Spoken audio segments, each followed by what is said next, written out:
Hold on to your butts. We are changing the course of history as we see it. That is what Wesley demands. Now this affects Iris. Iris, where are you? What you feel only matters to you. I do not entertain hypotheticals. The world as it is vexing enough. Iris, I have a tip for you. Don't take drugs! Or Whatever Movies with Wesley and Iris. What up, and welcome to Or Whatever Movies, otherwise known as Battle of the Lit Majors. I'm your co-host, Iris, and I'm here with my older brother, Wesley. Today we're talking a movie from 2021, The Green Knight. First, let's talk pronunciation of Gawain. I've decided that we're going to call it Garmin. Garmin? Pray tell wherefore. Actually, no. If his name was Garmin, he would have found his way to the Green Chapel much easier. I'm missing this reference. Get it? That was a super old Garmin GPS joke. Oh my God. We have to contextualize super old when we're talking about The Green Knight and a Middle English poem. Yeah. Over 600 years old, this story. Yeah, Garmin navigation, handheld navigation devices, more like 16 years old. You're the English major, man. You're going to have to carry me on this one. You're the English major. So we heard Gawain, as pronounced by King Arthur. We heard Gawain. We heard Gawain. Let's go with Gawain, as in Lady Ga, and he's in it for the win it. Gawain. Gawain is in it to win it? Yep. Dev Patel's in it to win it. For sure. But was he really that interesting of a take on the medieval hero? Our director, David Lowery, said that this tale, there is no historical accuracy whatsoever to this movie. So Dev Patel being nephew to Arthur, sure. Aside from him looking different from the Knights of the Round Table, I don't think he is considered to be Indian or to be different in general from the Englishmen of the realm, of the Round Table, of the kingdom. Like, he's Right. treated like an Englishman. I think he's assumed to be of English origin, just looking different. As I think Dev Patel is, at least in education. I think he has a British accent. Right, he does. This is going to be an epic journey of a review. Fitting for an epic poem. I mean, you always study up to prepare for these reviews. You're saying as an English major, you didn't research the literary origins of the Green Knight? I read all the Arthurian legends. I read Byron and saw First Night with Richard Gere. And yet, when I saw this movie advertised, I didn't make the connection with Sir Gawain and the Green Knight. In watching the movie, I had no clue what was going to happen, and so I came ultimately to the realization that I had never actually read Sir Gawain and the Green Knight, despite owning a copy and having every intention to have done so at some point. As a matter of fact, in a way, my English lit hurt me in this movie. Hurt you how? It was a weird Arthur. It was dark and it was convoluted and magical. Much more magical than I remember a lot of Arthurian lore being, although I guess that's not the case. But this seemed entirely fantasy, and while not Lord of the Rings or anything like that, it was obviously meant to be exaggerated, just not as bloody or naked. No, not nearly as bloody or as naked, and I think Brian was disappointed. I mean, maybe not for those reasons specifically, but he was like, I thought that this was going to be like Game of Thrones meets Marvel. And I was like, really? Because I had no expectations. And then when I saw the title card, I was like, this is based on the medieval poem? And he's like, yeah, it's based on a poem. And I was like, oh man, because I knew that my work was going to be cut out for me. And was he relying on you for some historical context or literary context? Yeah, he was asking me all kinds of questions, and I was like, it's been 20 years since I've read this poem, and I didn't understand it then. Man, the rhyme of the Ancient Mariner, when that ever comes to the screen, that dude's going to have a sword, and he's going to both swash and buckle with it. The further I got through The Green Knight, the more invested I became in understanding it, and I watched The Green Knight over the course of a couple days while simultaneously rereading the Armitage translation of the poem. But it was a very disjointed, recursive experience where, like, at one point I'm ahead in the movie and I'm behind in the poem, and at one point I'm ahead in the poem and I'm behind in the movie, and at some points the order of events are switched in either or the other. It was a wild experience. I'm just saying. I'm just saying you violated your recursive rule. Am I not allowed to say that anymore? Do I say it too much? You said you weren't going to say it anymore. But I got news for you. Had you just sat down cold and watched The Green Knight all the way through, it would have been a disjointed recursive experience. And that was the experience that Brian had, and I was like, "Did you like it?" Which is so hypocritical of me to ask, 'cause that's like my least favorite question when it comes to movies. And he was like, "But something about it was really worked," and I was like, "Okay." Okay, I'm going to put you in the hot seat for The Green Knight, being much more versed in this. Go. Ready? Yeah. Was this unnecessarily dark? I mean, all the indoor stuff for me was unbearably dark. Now, David Lowery has a history with this. He likes natural lighting. I did see Ain't Them Body Saints, and that's really the only other major piece of work that I've seen that he's done. I watched the scene where the king wipes the dirt off of Gawain's face, both on the screen and on the iPad, and it was much clearer on the iPad. Like on the screen, I couldn't even tell he had dirt on his face. The rest of the cinematography was sprawling and gorgeous and heightened in color and fantastic. And all that played beautifully, but indoors it was intolerable. As many medieval sets are. They're stone castles with slits for windows, and it's all natural lighting or torches and candlelight. Yeah, And torchlight. Or like Tombstone, like the whiskey bottle in front of the light. in front of the spotlight for that amber color. So this movie starts out pitch black, where we were hearing tales of legend as they were going to be told or whatever. And immediately Kelly pipes up and she's like, "Look, we're going to need subtitles. If they're going to be whispering, this is bull." He was also the sole Gawain Setting the tone pronunciator, for yeah. utter confusion.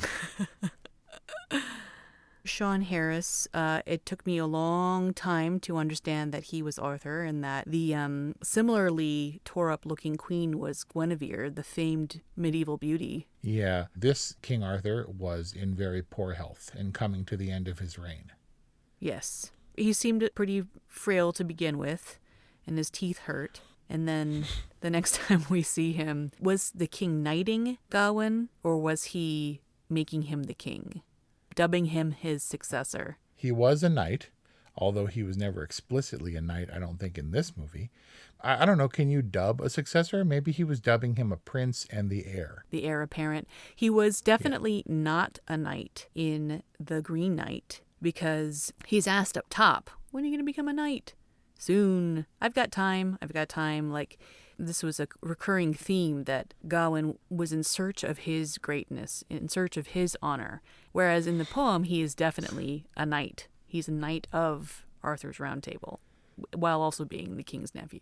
In this movie, he's a playboy, and he's messing around with Alicia Vikander, who has a terrible haircut. And I didn't realize until Kelly said it that maybe the reason in his flash forward or his vision of what his future would be post running out on his duty to the Green Knight, the son was taken away, the heir was taken away, and he married someone presumably of nobility or of the right grooming, that she was a whore, that she was a prostitute. Did that register with you? Did I know that Essel was a prostitute from the top? Yes. Yeah, He woke up in the brothel. Right. And then she's all like, "When am I going to be your lady?" But I thought that was like the teenage hangout. That's like where all the kids go to make out. I didn't necessarily think that it was a whorehouse, which I'm trying to think of a more delicate. Is it brothel? Is she a broth? Like, I'm trying to think of a more delicate thing to call her than I guess just a prostitute. Yes, probably a prostitute. I don't know. There's probably some Middle English version, like Lady of the Night. But yes, he emerged and people were making out all over the place. And I was like, that's just what rich kids do. Yeah, in brothels. It's like a house party in the hills. Somehow I failed to make that distinction. Did you pick up that Essel was also the lady? Yeah, the lady. Yes, I did. Okay, all right. So there was a lot of setup, and I wonder how faithfully we have to adhere to a 600-plus-year-old text. We don't. I mean, this movie definitely does. David Lowery is all about it. He makes conveniences and contrivances to make Morgan Le Fay Gawain's mother when she isn't in the poem, as you well know, and also needed her to manifest the Green Knight by performing this ritual while everyone's off making merry. She's like, nah, I'm going to chill out here and summon a spirit to test your fortitude. So they're chilling at the round table, doing round table stuff, and Groot walks in and they're like, hello, Groot, come right into our chamber and stand amongst us on your horse. We're firmly rooted in a myth. Rooted, get it? Yes, we take our cues from how the characters react to the first instance of the night, because that is our first cue that this world isn't like our own, or maybe perhaps what it seems. What was perplexing to me is why, if this supernatural seeming character presents an absurd challenge, that within the context of the challenge you would actually take off his head. Like, he had the choice of cutting his finger, but he doesn't. Right, but why would one undertake said challenge to begin with? Not even knowing that this creature was conjured by his mom. Let me get the rules straight. As presented by the Green Knight, you're given one blow on the condition that I can return the blow in 1 year's time. And should you undertake this challenge, you get my axe, my crusty old nothing axe. What? That was an epic battle axe of green color. Weapons and arms, those are a big deal. Excalibur is possibly more famous than Arthur himself. Even if we didn't know that it was a supernatural creature, which it obviously was, and even if Gawain didn't know that lopping off its head, which in his mind seemed to solve the problem, cut off his head, how can he possibly be expected to withstand the same blow coming up? And then I get the axe, and then I have a story to tell, because as of right now I have no tales to tell. You're answering the question yourself. If someone came in and presented that challenge, I'd be like, that's the dumbest thing ever. That doesn't make any sense. As you said, an absurd proposition to begin with. Yes. In the context of the rest of the story, games play a big part in how these noble people interact. They fill their time with fun and games and hunts. And then secondly, the filmmakers went to great pains to establish that Gawain was in need of a legacy. He was surrounded by greatness and he was urged by the queen. And when the opportunity presented itself, it was so obvious that it was set up for Gawain. But why would his mother subject him to this fate? Was it so that he would have a story to tell? Was it so that her son would be worthy of the throne? Because if this was the case and she knew that the Green Knight were immortal, any blow that he would land wouldn't be a scratch on the cheek or a nick to the finger, that her son likely was going to face death within a year's time. A lot of stuff to unpack there. First of all, do we know that Gawain succeeds to the throne? Or was that just his flash forward prior to actually getting his head cut off and dying? Secondly, you talked about that the filmmakers went to great lengths to make Morgane, who's credited as the mother, Gawain's mother, because you're right, in the poem, she's not his mother. But it makes a lot of sense that, in a film that you would be consolidating characters for efficiency. So it makes a lot of sense to me that they would have contrived to make Morgane his mother. But also Morgane, historically speaking, in my context for this is the Mists of Avalon, because that's my main reference for the Arthurian legend. Not not exactly a good guy. She's a witch, and she doesn't necessarily have good intentions. It wouldn't surprise me if she didn't have, if not that she had bad intentions as a mother, because that's hard to swallow, but that her intentions would be kind of, twisted or convoluted and unclear. Yes, which is in line with this movie in general, because there are major set pieces and there are memorable scenes and interactions. Connecting them in a way that's meaningful, I think, it runs against our ability to do that effectively within the scope of this review. This was like a series of like those yarn pillows thrown onto one couch, and they could be connected and tied together, but they were so fuzzy and it was such a mess I couldn't tell. All right, larger themes. Is honor one act of valor or virtue, or is honor something that you achieve over time? Yeah, it's not an example in front of people. Honor is something when nobody is watching, where you choose your fate, where it's just him in the green chapel, ultimately reckoning his fate in his own mind. I would like to think that as he projects himself forward through time, being under the blade of the Green Knight's axe, that was a benefit that was extended to him by way of the Green Knight's magic or whatever. I firmly believe it's not what he guessed would happen, but what he legitimately saw. But that's reactionary. That's consequential to his seeing the outcome of that battle. That's not necessarily him maintaining his dignity or his commitment to the Green Knight. It's not what is honorable and true regardless of consequence, which I think is the definition of valor. Is that not true courage or valor or bravery? Is that actual cowardice if you make your decision based on consequence? I don't know that in any instance he showed true character or valor. Everything he did was sort of reactionary. His intent to strike down the Green Knight by lopping off its head was in itself meant to circumvent the rules of the game. In doing this and chopping off his head, I won't have to receive a blow in return. I'll get the girl, I'll get the glory, I'll get the throne, I'll get the axe. Which leads to the other philosophical question. Is goodness not enough? Is it enough for Gawain to just have been a dude? Was he actually unfit for greatness? Is this, in addition to being a morality tale, also some kind of cautionary tale?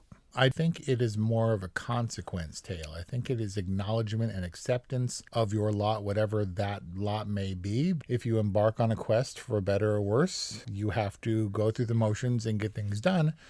And so I think that commitment is not the same as virtue or valor, because I don't know that anything he did was particularly virtuous. Even in recovering Winifred's spell, I can't tell if this has come full circle or if this is the basis of actual medieval quests of this type, because it seemed directly out of a video game. You meet a woman, she tells you her sad tale, you have to figure out how to complete this side quest and dive down and retrieve her head, and then the true nature of Winifred is revealed where she's in the thing, and you plug the head back onto the neck and bwah, the shining axe appears, and you're like, I did it. And then you move on, never looking back. Everything was furthering his quest and his agenda, and I don't know that any of it was virtuous. I mean, commitment is everything. That's all most people have within their power. And having an opportunity for greatness is special. And I think that's what Gawain's mother was trying to give to her son. And like all things, it's a little bit twisted. Because she says after he has the brawl and he drinks the water and he sees that the king is there, she says to him something to the effect of, don't waste this opportunity, that unbeknownst to him, she's given to him, that she's orchestrated for him. Basically, I think the message is we all die anyway. So what good is goodness or virtue or honor or courage or bravery? It's kind of the only thing. And for that reason, Gawain was willing to die. That's deep, bro. It's more than I was willing to invest. And it comes of you juggling an entire weekend of the epic poem. Am I too in my head about this? It's on tape. And now we're transitioning to rapid fire questions. Are you ready? All right, go. Was he hallucinating? At the end? All of it. Can we establish first that he was hallucinating because he ate those mushrooms? No. Although, that's interesting. That's like the Three Amigos peyote moment. What is it? What did they take in the desert? One person theorized that the entire movie was the result of a trip from eating that bat. Right. All coronavirus style. Yeah, they got like rabies or something from eating that tainted bat. Okay, I was under the impression he was hallucinating. So let's operate under that theory for just a moment. Okay. The giants, were there really giants? Yes, there are always giants in medieval myth. Could the fox always talk, even though it didn't talk until the end? Yeah, of course the fox could always talk. It didn't. What would have suggested that he got the talking ability at the end near the boat? By the way, the fox was a weird animal manifestation of a literal manservant that Gawain has on his journey. There was no fox? There's no fox. No, there's no fox. It's a dude. And the dude at the end of the journey is like, I really advise you against this. And Gawain's like, thanks for your service. I'll see you back home. Man. So I'm not sure where the fox came from. Foxes are like, they like lead you on magical quests and stuff. That has precedent. I don't know where. Okay. Did the Lord and Lady exist? Well, spoiler, Lord and Lady are the Green Knight and Morgaine, respectively. Well, no, because the lady was his lede, and yes, the Lord is ultimately in the poem. The Green Knight is revealed to be the Lord, but the random blindfold lady at the dinner table is Morgan Le Fay, and who's present for his indiscretion, for his dalliance with the lady of the house. Yes, they were real. I didn't pick up on the bandage lady, but that explains a lot. Is it cheating if it's her? Yes, because in this incarnation, she's the Lady of the Lord. But then again, is it cheating if, I mean, of course he has responsibility in the affair, but is it cheating if she's like thrusting herself upon him and she's the one with the commitment? I don't know. All I know is that it seemed an inevitable conclusion. And then he received, in turn, the same belt for completing that quest as the one he got from his mom, who was stolen away by Christian Slater in the forest. You mean by the American Animal? Yeah, that guy. I was like, where have I seen him? Such a unique face. American Animals, dude. Available now on orwhatevermovies.com. There's an essential item for your quest, this being the green belt of protection. And when you lose that item, Morgan Le Fay is like, God, I got to set up this whole thing again. So he conjures a new Green Knight and a new lady. And if he succumbs to that temptation, or if he falls into that trap or plays that game, then he gets, all right, don't lose this green belt, will ya? Like, this movie just was a wash in surrealism. And after a while, you stop trying to make connections. Did that happen to you? Well, it's kind of the beauty of poetry. Armitage said something in his intro, like, poetry is much meaning as it is matter. This is a poem that is a story, but it's also poetry for beauty's sake. And because of the alliteration and the rhyme, there's deeper meaning than perhaps there would be if it was just words. And poetry can be transcendent. Basically, what I'm saying is, if you look at this movie like a poem, you can take what you will from it. Like, you can enjoy it at face value. You can delve very deep into it, and it can be a transcendent experience. You can listen to it or watch it for its musical quality, apart from its meaning. Like, even if this movie falls apart, can you appreciate it for one aspect of its poetry? Try as I might, I cannot suppress the dork. Oh, I'm a dork? Yeah, the dork comes up in you, and I keep trying to swat it down. Oh, in this review, you're trying to Can't do keep it. me from going to dorkdom? Because a lot of the time in this movie, I got sleepy. Well, don't watch it late at night. I didn't. I watched it at noon on a Saturday. It doesn't get better than that. Did you think when he takes a more fitting bride to accompany him on the throne that was Winifred? No. But so maybe it was a terrible haircut on the lede, but when Lady Innuendo comes on screen, you didn't immediately get it? When did you get it? After I read the poem. And so maybe that ties these things together for you in a way that when there were big gaping questions in this movie, I couldn't fall back on the poem, which in itself is kind of a justification and kind of a cop-out. Like, the movie really has to stand on its own. Exactly. And you can't be like, oh, but in the book, because some things were just a little bit too disparate. The scarf sex was weird. And the smooching was weird. And my understanding is that this is just another game played. And there were a series of exchanges in the poem, a smooch for a deer and a smooch for this and 2 smooches for that. And it was all implied. And I don't know that it was like making out or whatever, but also, should Joel Edgerton's Lord have been aware that when he traded the fox for a smooch or whatever it was, that he was indeed giving him the thing that he had received that day in the house? And also, where do these rules seem governed to trip Gawain up? Hey, whatever you get in my house, you got to give to me. How about that? What could he possibly get in the house except for Lady Innuendo? Well, he gets the scarf back, which I expected that what was actually due to the Lord was the green sash, because that was actually given to him. But the kiss in return for the hog or the fox or whatever is actually him admitting, I thought, Gawain admitting honorably to what he did receive from the lady in a weird kind of old English way where you talk about Christ and being clean before your Savior, but then you also do your friend's wife, and then you go to confession, or then you go to mass the next day and you're relieved from your sins or whatever. So the rules for the many games and challenges in this movie are bent, are broken for the purposes of showing, I think, that the world is fit for all manner of mysteries and that all life's a game and the rules aren't always clear. Man, stop. I don't know, me now. man. That seems like full relevance and reverence. It's very Lewis Carroll. It's wondrous. Wonderland is wondrous because life is full of wonder. And sometimes it might just be a hustle. It might be a con. Or it might be an enduring piece of very challenging art that has resurrected itself in yet another manifestation in 2021 and brings new relevance for those who are willing to seek it. So, Wes, you seem dissatisfied with The Green Knight. Let's wrap it up with your ultimate review. I'm saying that The Green Knight failed to hold up to, I guess, conventional movie standards, thus narrative thrust, just a discernible plot that would tie things together in a satisfying way. Because if you have symbolic elements and they never come to pass, or you're given information that's never fully explained, sometimes some of your important themes and some of your important unifying concepts fail to take root in the viewer's mind in the case of a movie. And basically you don't know what the hell's going on.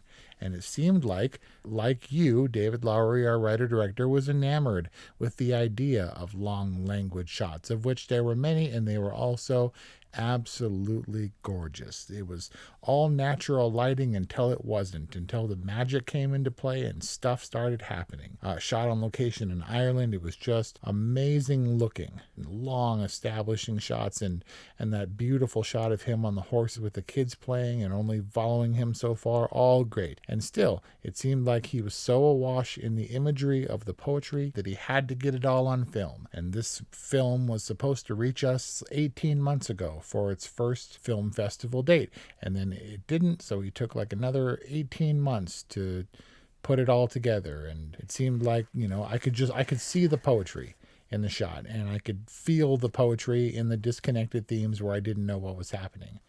It was like he tarried there and looking without beheld the light of freshest amber, and he's like, oh, we got to put that on screen or whatever, without real regard to how he was tying everything together.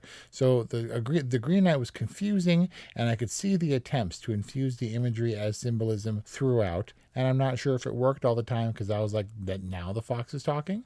Like an hour and a half in, the fox is going to talk. Okay. And whether or not the giants who never came in contact with him were actually real, or if they were hallucination for the mushrooms, which was great. It all looked great. It just kind of didn't make sense all the time. And it was another one of those movies where at the end we turned to each other and kind of laughed. And we were sleepy, and then we got some fruit, and I think we went out and got some real food. I mean, look, The Green Knight, for all its intention, was all right. It wasn't bad. It just maybe could have tied together a little bit more closely so that it would have been a little bit more enjoyable immediately, a little more marketable. My favorite part of The Green Knight, like the rest of the movie, buried unrecognizably in stuff, was the Green Knight himself, played by Ralph Ineson, who we've discussed at length. Ballad of Buster Scruggs, do you have anything to say? And he was the bad guy, the gangster in Gunpowder Milkshake. I think that our filmmaking team, David Lowery specifically, probably didn't employ as much discretion in translating this for the screen as he could to make it accessible, to make it enjoyable. I felt like his use of the title cards was distracting. It distractingly kept on trying to tie it to the poem, which was unnecessary. It was so thematically buried in the font. Like, I almost couldn't read it. Yeah. The subtitles were evocative of the larger themes of this movie, where you spend so much time on the minutia, it's almost illegible. It did not help the situation. And they were supposed to, I don't know what, give us context to where we were in the poem, or to help set us up for what was to come, but instead ended up just causing more confusion. So it's like he himself and the filmmaking team bent the rules. They didn't strictly adhere to the poem. They consolidated characters. They took liberties with the timeline. They, blatantly omitted and added scenes. I mean, it wasn't a true adaptation. It wasn't a commercial movie. They really chose how they were going to incorporate the poem. And in that sense, I felt like it was confusing on top of being a fairly disjointed story. But I agree, it was beautifully done. I can appreciate the poetic nature of the of the story. Somehow I got really caught up in this film. I invested a lot of time into watching it and rewatching it, reading the poem and reading scholarship, and I felt like it drummed up enough thought-provoking thematic stuff that kept me interested, and that will continue, I think, to keep audiences interested moving forward. So for that reason, I give The Green Knight a good. I think we're on the same page, despite being seemingly at odds for most of this discussion. And there you have it. That is our review on The Green Knight, available on VOD and in theaters. We'd like to know what you think. I think you'll either love it or hate it. You'll either embrace it and deepen and reach into its deeper meanings, or you'll be thoroughly confused and disgusted by it. 818-835-0473 or whatevermovies@gmail.com. In this review, we mentioned The Ballad of Buster Scruggs, American Animals, Three Amigos, Gunpowder Milkshake, all for which our reviews are available now at orwhatevermovies.com. So thank you for listening, and we'll see you next time.